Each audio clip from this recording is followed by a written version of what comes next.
How's it going, guys? So we are finally back at it. We've got all our other stuff done. Hogfest is over. All the other little things that we were in the middle of doing, we kind of got caught up. One of our tattoo guys came to Hogfest and his van broke down. And so we ended up having to repair the van and get it back down to Lander. And then in trades, though, when we got done with all the work, he ended up actually giving us some tattoos, so that was pretty cool. Kind of a nice trade there. So we were pretty stoked about that, but we were finally getting back to normal life and hopefully trying to get some work done on this motor, try to get this thing completely buttoned up and ready for racing. Our next race is actually this weekend. Today is Sunday, so it'll be next weekend on Saturday. I don't think I'm going to have the car ready. We're going to try. We're going to just keep putting in work, and if we get there, we get there. If not, we'll go down there and check it out anyway. And we have one more race this summer before our racing season's over, and that is in September. So hopefully by then we have the car 100% ready and we go check that out. So today we're going to be working on getting these rockers and everything all set up. So in the video before, I'll have to go back and see, we ended up having an issue where these rockers weren't going to work. So they have these big old knobs and stuff like that, and it just won't clear the factory valve covers. So I got a hold of my buddies Tyler and Sean Fink. A lot of people may know them. They're big into the racing scene. And got a hold of them and seen if they had any valve covers sitting on the shelf, and luckily for me, they did. So they had these sitting on the shelf, which is pretty dang sweet. I was excited about that. Looks like they're brand new. I don't think they even used them at all.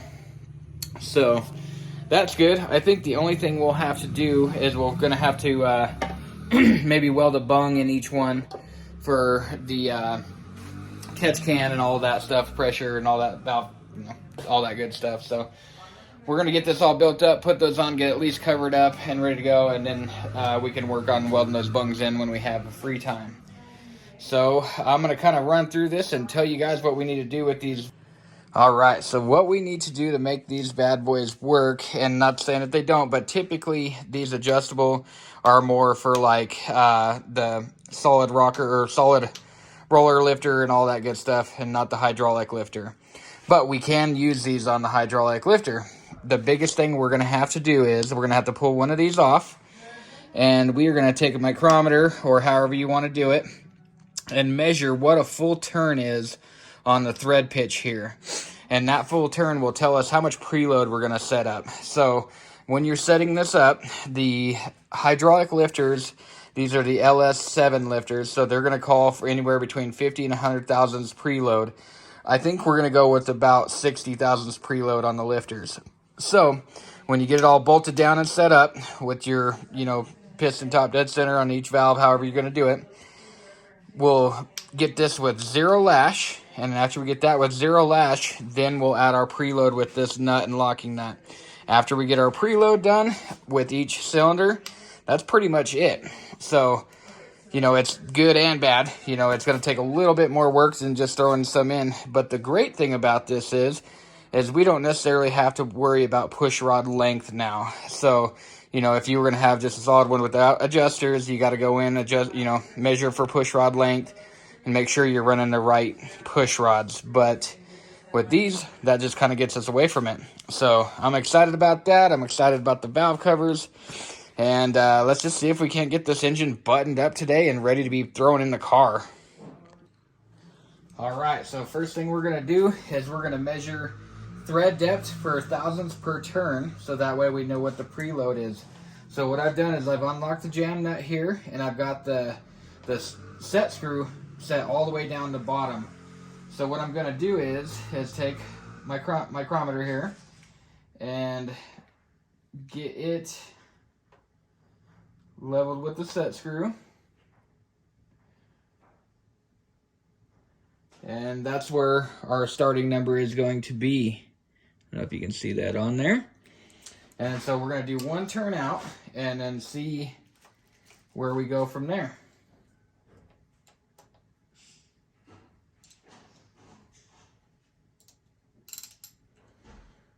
So we'll pull that up there, starting right at 12 o'clock.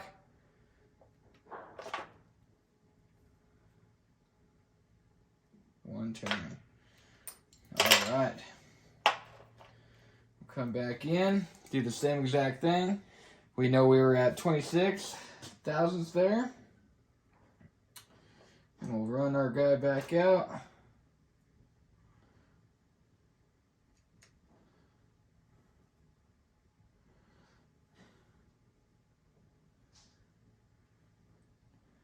And now we're at 65 thousandths. So we'll run the math right there for how many turns that we're going to need, and we'll then know how many turns we need for preload. So right there was roughly about 40, about 40 thousandths. There's actually 39 thousandths. So if we need 60 thousandths of preload on this, we're going to go just about 2 full rotations in on the preload after having 0 lash. So now we know where we're set with those. We'll go ahead and get these all bolted in and start working on our lash and preload on them. All right, so first thing I did is I pulled all the rocker arms off the main bar here that goes onto here. So before we actually install this, I want to do is just clean everything up, get it super nice and clean. And then we got all our bolts and everything that we're going to assemble it with ready to go. So the kit comes with 2 bags of these spacers right here. And I have measured out the bags. Both set of spacers are exactly 60 thousandths. So I'm not sure why it came with 2 sets, but I do assume, with looking at everything, that they just fit right in here like that. So I think I'm going to go ahead and just start out by installing these on there and raising that rail up 60 thousandths, which is going to get us a little more room and a little more play for those adjuster screws to go in and get us set where we want to be. If it doesn't set where we want it, then we'll pull this back off and take these out and set it down. But it was kind of weird the kit came with 2 sets because we only need 8 total and there's 16. So I am not 100% sure what they're used for, but that's what we're going to start with.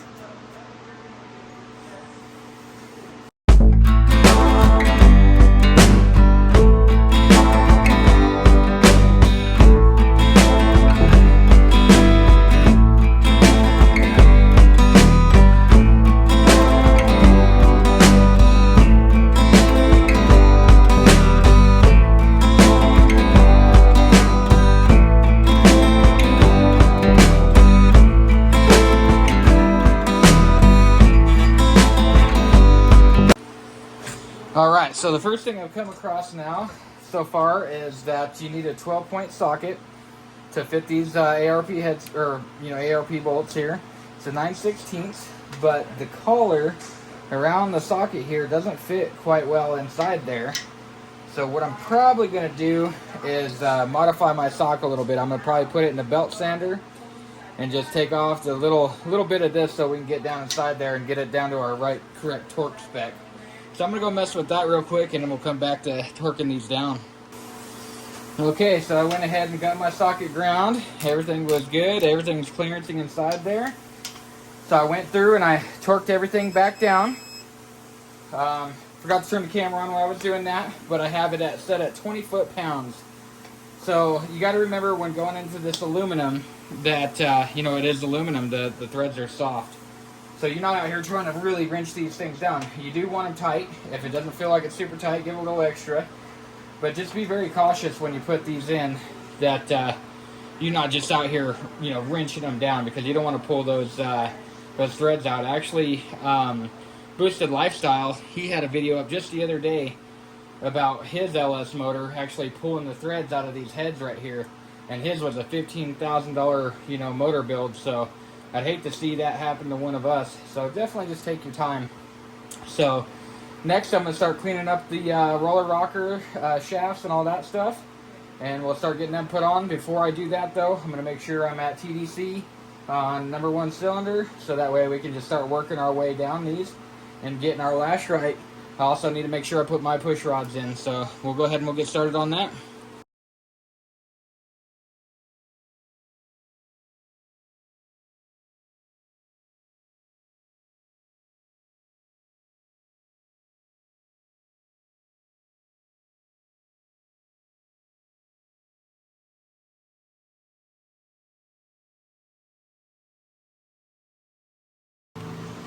All right, so we ran into our first issue. So I'm gonna kind of show you guys what was going on. I put my first rocker arms on, got it all TDC, where both valves were all the way up on the back side of the lobe of the cam for both sides. So we were at our loosest point, and I put my rocker arms on here, these guys. And when I got them tightened down, there was zero lash with all the adjustment nuts all the way in. So now I'm kind of thinking that the double stack of spacers might be what they sent 2 packs for, because like I said, there was 2 in there, both at 60,000s. So I'm curious if that's what they're there for, is to space it up even more if you have, you know, too long of a push rod length. So I do have another set of push rods that are, these are the 7.4s, and I have a set of 7 385s, or yeah, 3 something like that. They're just a hair shorter, so we could throw those in and get a little bit more clearance out of that. And our other option is we take those other set of spacers and stack them up on there and then raise this bar up a little bit higher, so then we can get the clearance we need for the lash for the 0 preload, so then we can actually add our preload in. Honestly, it maybe just dead nuts perfect on there with the preload after I tightened it down, but man, that's just hard to say without actually like checking it out, you know. Like, I just don't know the thread length of these and all the above, so I'm gonna do a little research before I just completely screw this thing up. That's the last thing I want to do. So like I said, I think the extra stack of spacers is what it's there for, but I'm gonna do my research and figure it out, and we'll come back to it. Okay, so I came back to the shop and tore this back down. I just couldn't live with myself trying to figure out the preload. Went home, figured out exactly how to do all the preload and stuff, everything I needed to do here. Came back with my push rod length checker, threw it down in there, and right now the push rods I have are 7.4 inch push rods, and what I need is a 7.3. So I did all the math up here, all that good stuff, and need a 7.3. Now that 7.3 is in conjunction with these double spacers in here. So I think I'm going to pull the spacers out and do it again and see what the push rod length is without those spacers, because I'd imagine, I don't know if it's going to change anything, but I imagine this rocker height being higher and everything else is going to be closer to the bottom of the valve cover. And each one of these was 60 thousandths of an inch, so we got 120 thousandths, or 120 thousandths, yeah, exactly, yep, of height to go in there. So we can maybe change geometry and things a little bit there, because I don't know if I want to run those. I mean, obviously they're in the kit, but still questioning that. So I'm going to pull this back off, measure those, and see what we get. Alright, so while we're waiting for the push rods to arrive, I did come back last night and measure all my stuff for the motor here.